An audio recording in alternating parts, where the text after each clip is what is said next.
few years ago, Amy and I went to Ephesus, where the church that Paul's writing to were. And there is one of the ancient seven wonders of the world, the Temple of Artemis, a great and impressive temple to this pagan gods.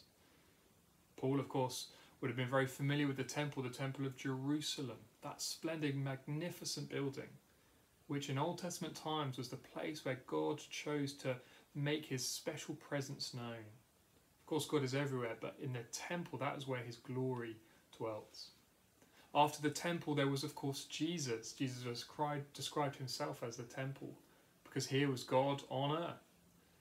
How about today? Where is God's special presence known and found? Well, it is in the church. It is in God's people. Paul in verse 22 is wrapping up his arguments. He's describing what we are like, and we are part of the temple now. He says, and in him you two are being built together to become a dwelling in which God lives by his Spirit.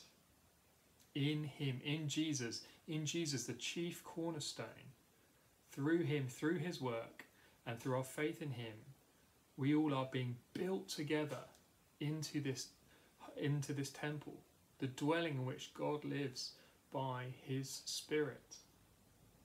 That's the wonderful thing about the church, is that today, if you want to know God's special presence, you go to church. And that's what makes not being able to meet together physically so painful. But yet, even though we can't be there together, yet we are still this part of this temple.